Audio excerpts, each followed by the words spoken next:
पूरी क्रिया शरीर में वात पित्त कफ बहुत ज़्यादा इम्पोर्टेंट है, क्योंकि इसमें से शॉर्ट क्वेश्चन, लॉन्ग क्वेश्चन और ऑब्जेक्टिव सभी टाइप के क्वेश्चन आते हैं। इस वीडियो में हम तीनों दोषों को कवर करने वाले हैं, इसलिए वीडियो को एंड तक देखना। और आपको वीडियो अच्छी लगती है तो लाइक और सब्सक्राइब करते जाना। इसके बाद मैं दोषों की वृद्धि और सही की अलग से वीडियो बना दूंगा। इस वीडियो में हम उसे नहीं पढ़ेंगे, लेकिन अगर दोष पर क्वेश्चन आता है, किसी भी दोष के बारे में लिखने के लिए आता है वात पित्त या कफ में से, तो आप वृद्धि और सही के लक्षण भी लिख सकते हैं। अभी हम अपना टॉपिक स्टार्ट करते हैं, जो है त्रिदोष। इस वीडियो में हम वात पित्त कफ तीनों दोषों को पढ़ने वाले हैं। सबसे पहले पढ़ते हैं वात दोष, और हम तीनों टॉपिक को सेम ही फॉर्मेट में पढ़ेंगे। सबसे पहले व्युत्पत्ति, फिर निरुक्ति, पर्याय, उत्पत्ति, गुण, स्थान और कर्म। सबसे पहले हम देखते हैं वात दोष। वात दोष में सबसे पहले देखते हैं व्युत्पत्ति।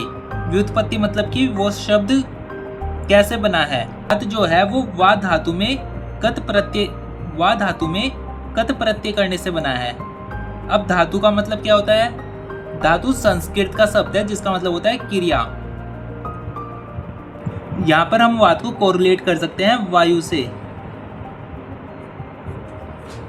निरुक्ति, वा गति गंधन्योर इति, जो गति में सहायक होता है वह वात है। यहाँ पर गति की बात करी गई है, मतलब जो गति में सहायक होता है, जो गति करवाता है। यह गति 3 प्रकार की हो सकती है: ज्ञान, गमन, प्राप्ति। पर्याय मतलब हम वायु को और किस किस नाम से जान सकते हैं। जैसे वायु के पर्याय होते हैं समीर, पवन, अनिल, मारुत, वायु आदि। फिर हम इसके देखते हैं उत्पत्ति कैसे हुई है। उत्पत्ति में हम देखेंगे कि तीनों दोषों में कौन कौन से महाभूत प्रधान है, किस महाभूत की प्रधानता से उस दोष की उत्पत्ति हुई है। जैसे यहाँ पर वायव्य आकाश धातुभ्याम वायु, वायु और आकाश महाभूत की प्रधानता से वात दोष बना है। यहाँ पर वायु और आकाश महाभूत की प्रधानता से वात दोष बना है।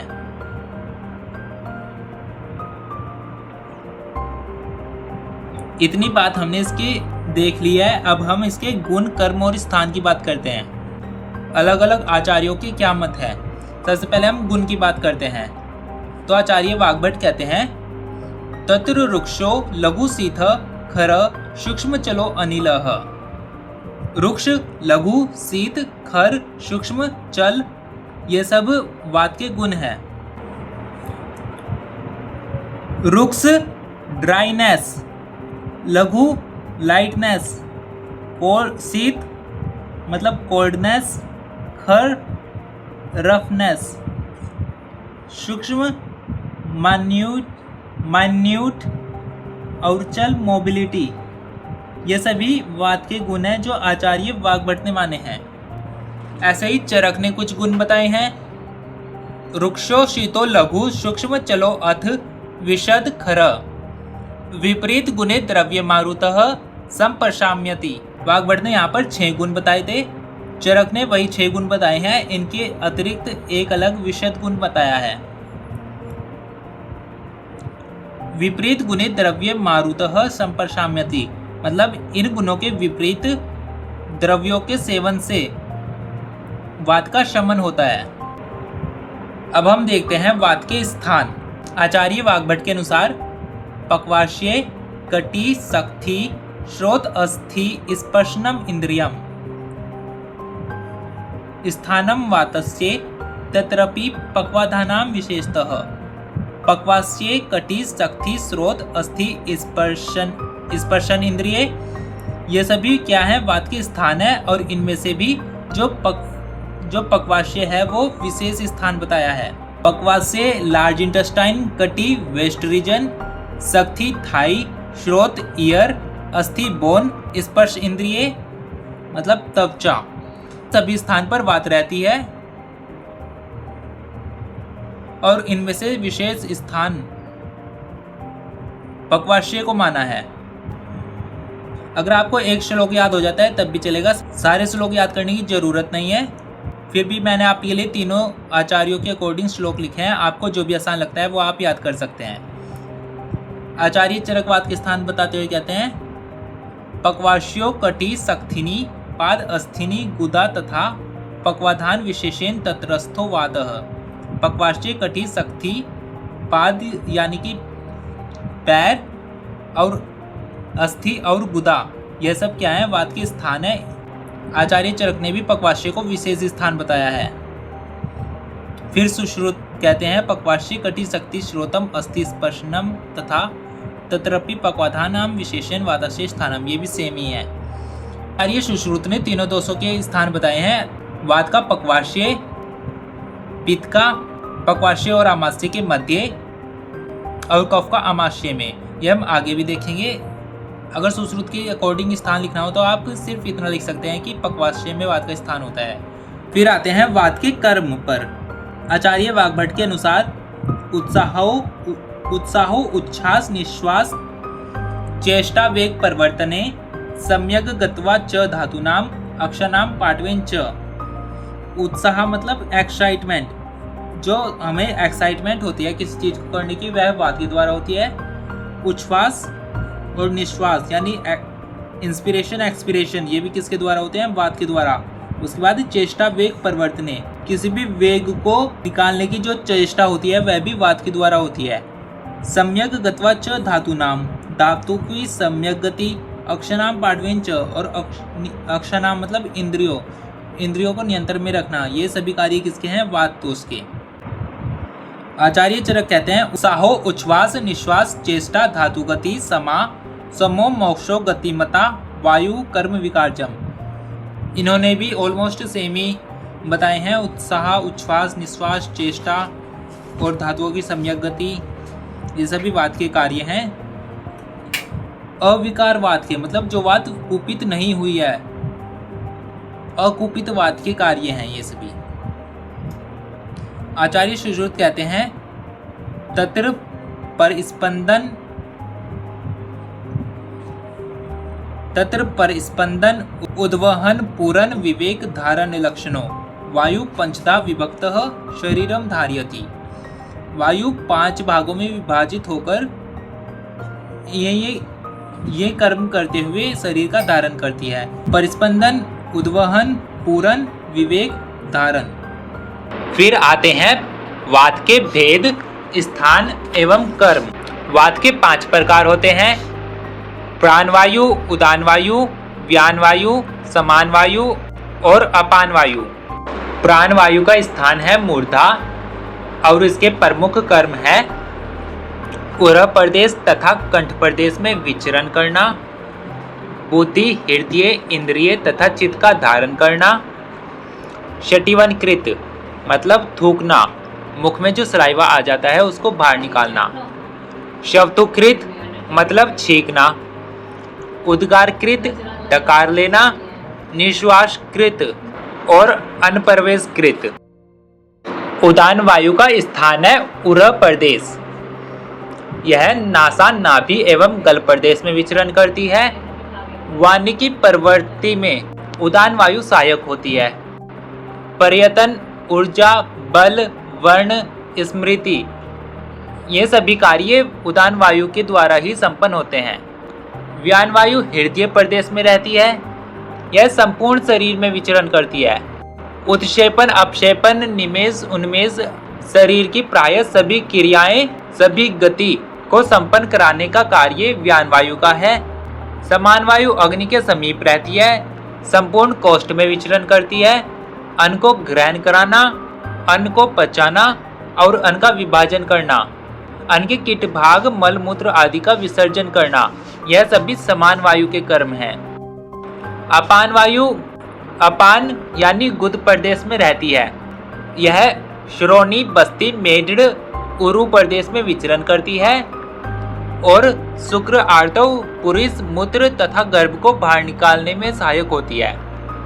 नेक्स्ट हमारा टॉपिक है पित्त दोष।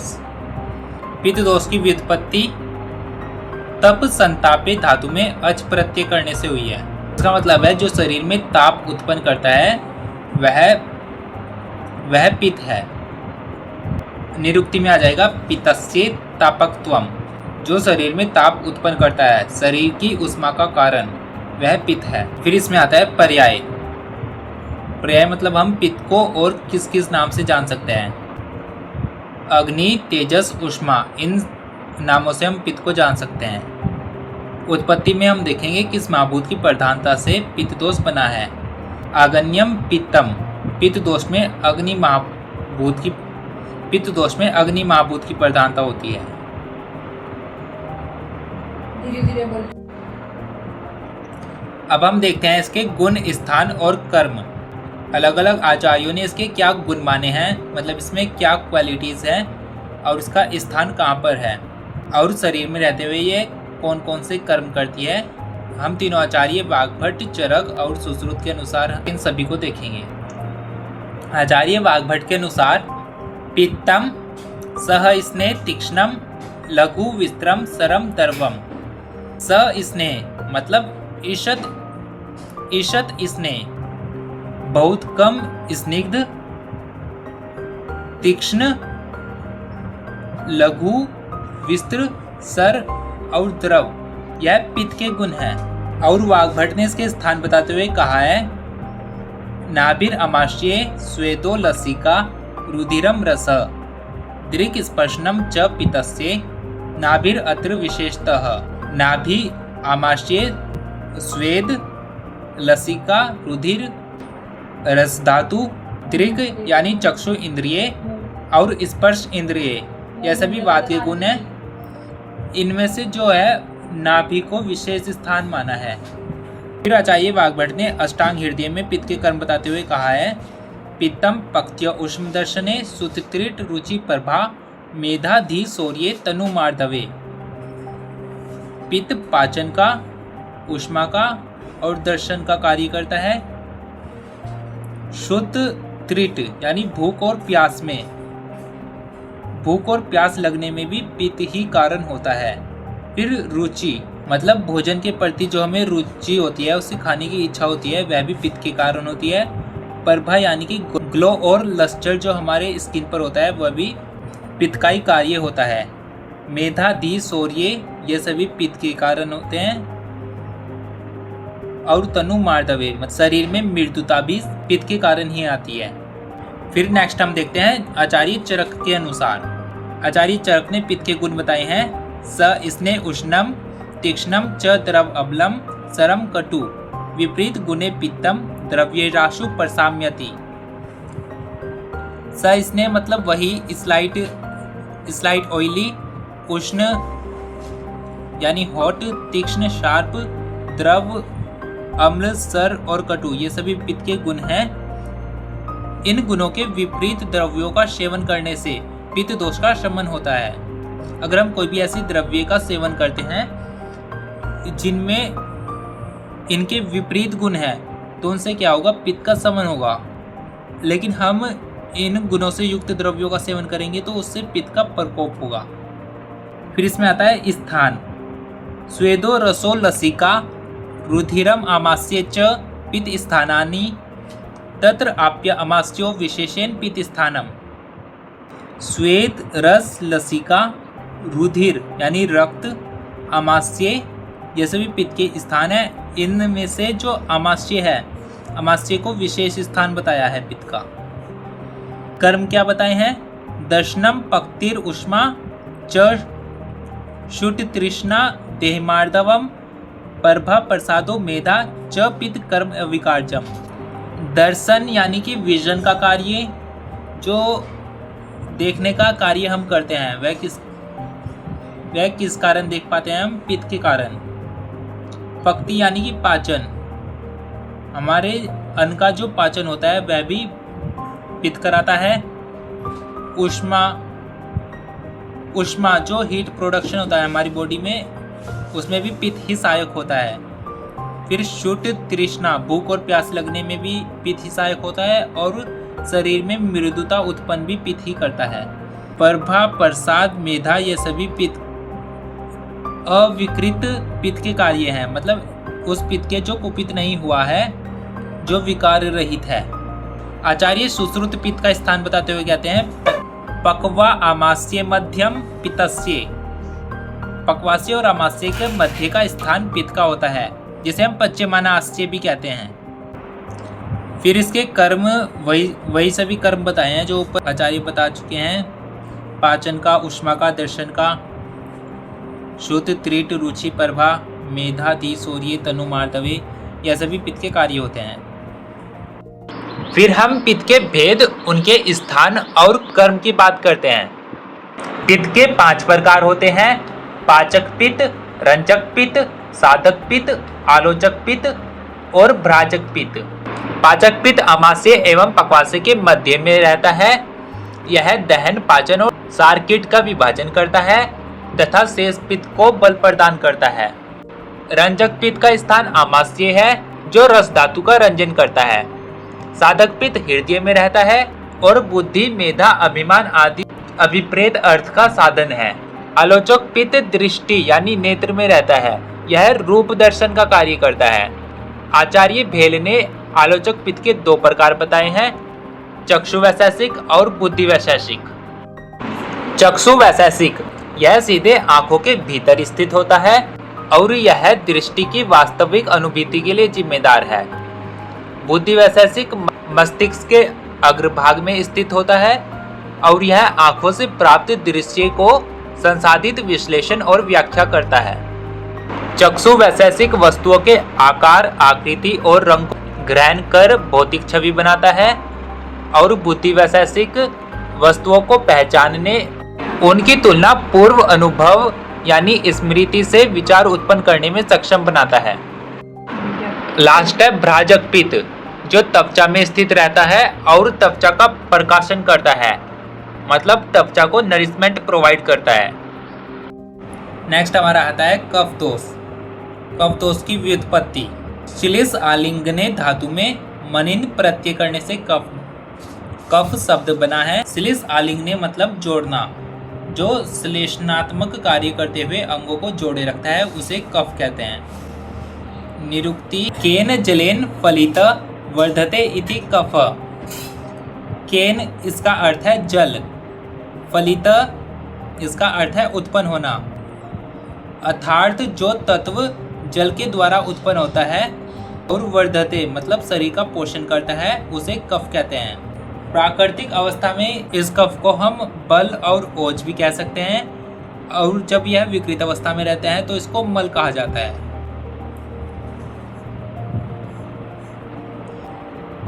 फिर हम इसकी उत्पत्ति में देखते हैं किस महाभूत की प्रधानता से कफ बना है। अंभ पृथ्वीभ्याम श्लेष्माः। अंभ यानी कि जल और पृथ्वी महाभूत की प्रधानता से कफ दोष की उत्पत्ति हुई है। इतना देखने के बाद हम इसके गुण, कर्म और स्थान के बारे में बात करेंगे।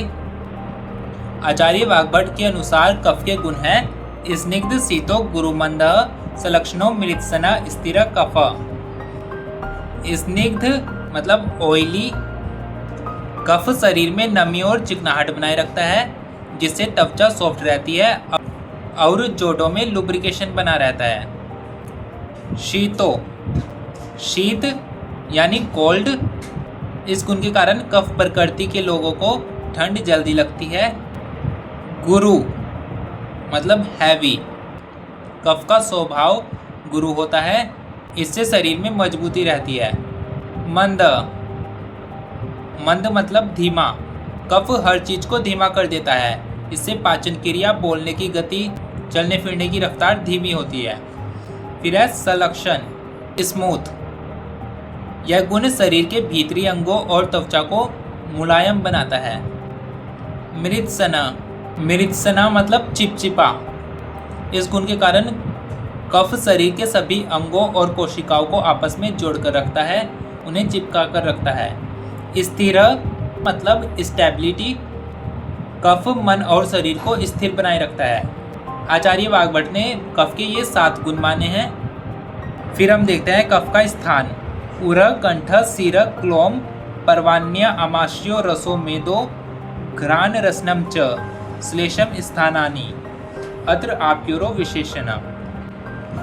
ऊर्ह मतलब थोरैक्स रीजन, कंठ, नेक, सिर हेड, क्लोम पैनक्रियास को बोलते हैं, पर्व यानी कि जॉइंट्स, और आमाशय रस धातु, मेद धातु, घ्राण इंद्रिय और रस इंद्रिय, यह सभी श्लेष्मा यानी कि कफ के स्थान है।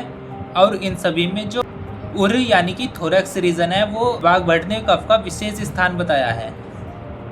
फिर हम देखते हैं आचार्य चरक के अनुसार गुरु शीत मृदु स्निग्ध मधुर स्थिर पिछिला श्लेष्मन प्रशमनम या अंति विपरीत गुणे गुना। गुरु शीत मृदु स्निग्ध मधुर स्थिर और पिछिल यह कफ के गुण है और इन गुणों के विपरीत द्रव्यों का सेवन करने से कफदोष का शमन होता है। उर शिरोग्रीवा पर्वाण्यो अमास्यो मेदश्च श्लेष्मा स्थानानि तत्र आप्योरो विशेषेण श्लेषम स्थानम।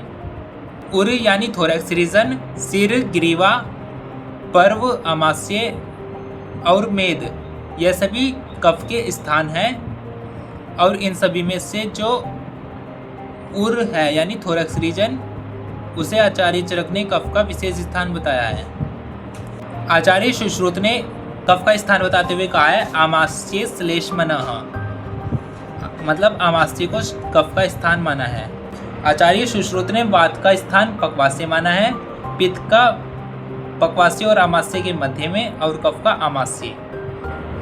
अब हम आचार्य चरक के अनुसार कफ के कर्म देखते हैं। स्नेहो बंध स्थिरत्वम च गौरवम विरिष्टा बलम क्षमा धृतिर्लोभश्च कफ कर्म अविकारजम। स्नेहो शरीर में स्निग्धता उत्पन्न करना, बंधः शरीर की विभिन्न रचनाओं को आपस में बांध कर रखना, स्थिरत्वम शारीरिक अवयवों में स्थिरता यानी स्टेबिलिटी लाना, गौरव यानी कि भारीपन, रिश्ता यानी कि वृष्य और बलम यानी बल प्रदान करना, यह सभी वात दोष के कार्य हैं। क्षमा धृति और अलोभ यह कफ के मानसिक कार्य हैं। कफ कर्म अविकारजम विकार रहित रहते हुए कफ यह सभी कर्म करता है। अब हम देखते हैं कफ के भेद, स्थान एवं कर्म। कफ के 5 प्रकार होते हैं: अवलंबक कफ, क्लेदक कफ, बोधक कफ, तर्पक कफ और श्लेषक कफ। अवलंबक कफ उरह प्रदेश में रहता है और त्रिक प्रदेश का अवलंबन करता है, हृदय का अवलंबन करता है और शेष कफ स्थानों का अवलंबन करता है, मतलब उनका पोषण करता है। क्लेदक कफ आमाशय में रहते हुए अनसंज्ञात का क्लेदन करता है। बोधक कफ रसन इंद्रिय यानी जीवा में रहते हुए रस का बोधन करता है। तर्पक कफ सिर में रहते हुए इंद्रियों का तर्पण करता है और श्लेषक कफ संधियों में रहते हुए संश्लेषण कर्म करता है। इस वीडियो में हमने वात, पित्त और कफ के बारे में काफ़ी कुछ पढ़ा। यह वीडियो अगर आपको अच्छी लगे तो लाइक और सब्सक्राइब जरूर करिए। बाकी इसमें वृद्धि और सही के लक्षण बचते हैं जिन पर मैं वीडियो बना रहा हूँ। आप बस ऐसे ही सपोर्ट कीजिए। Thanks for watching.